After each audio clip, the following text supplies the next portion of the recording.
Kadang masalah itu bukan karena kita kekurangan pilihan, tapi karena semuanya muncul bersamaan, tumpang tindih, dan bikin pusing.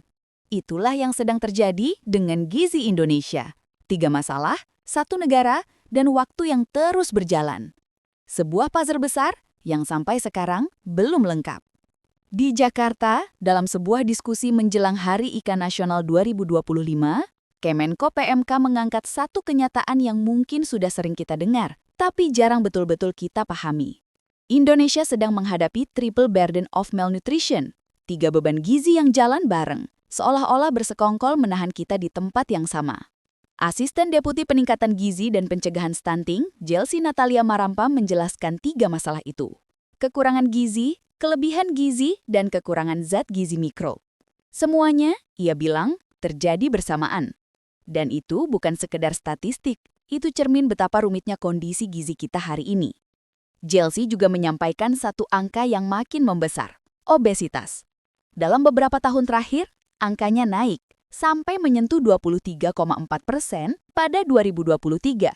Di sisi lain, berita baik sebenarnya ada. Prevalensi stunting dan anemia memang menurun sejak 2018. Tapi, turunnya belum cukup untuk mengejar target nasional. Kemenko PMK sudah memasang tujuan ambisius.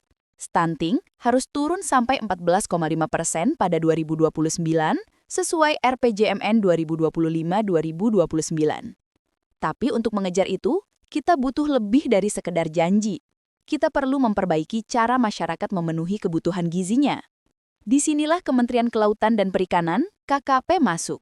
Mereka mengingatkan bahwa konsumsi ikan Indonesia masih rendah, jauh dari potensinya. Tahun 2024, konsumsi ikan nasional baru 25,31 kg per orang. Targetnya sih mau naik jadi 26,6 kg di akhir 2025. Tapi buat KKP, itu masih kecil. Pelet Director Jenderal PDS-PKP, Mahmud bahkan mengulangnya dengan sederhana tetapi tegas. Konsumsi ikan kita masih kecil.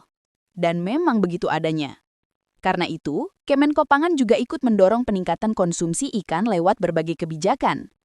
Harapannya jelas, kualitas gizi nasional membaik dan kualitas manusia Indonesia ikut naik. Ikan menurut Sekretaris Deputi Bidang Koordinasi Sumber Daya Maritim, Dandi Satria Iswara, bisa menjadi pilihan utama protein masyarakat. Sumber daya manusia yang lebih kuat, katanya, bisa lahir dari kebiasaan makan yang lebih baik. Ia berharap konsumsi ikan yang meningkat benar-benar bisa membangun kualitas bangsa. Bukan sekedar memenuhi angka di atas kertas, tapi membentuk generasi yang lebih sehat, lebih siap, lebih kuat menuju 2045. Tapi di balik semua itu, pertanyaan besarnya tetap sama. Bagaimana kita bisa memperbaiki gizi bangsa kalau 3 masalahnya bergerak serempak? Kekurangan gizi di satu sisi, kelebihan gizi di sisi lain, dan kekurangan zat gizi mikro mengintai di tengah-tengahnya. Sebuah paradoks yang berjalan berdampingan di negara yang sama. Kadang, yang kita hadapi bukan sekedar kekurangan makanan, tapi kurangnya kecukupan dan kecukupan yang tak merata. Kita butuh pola makan yang lebih baik, harga pangan yang terjangkau, edukasi yang konsisten, dan akses yang sama rata. Dan di tengah semua itu, ikan kembali disebut sebagai kunci sederhana yang sering kita lewatkan. Pada akhirnya, gizi bukan cuma soal tubuh. Ini soal masa depan.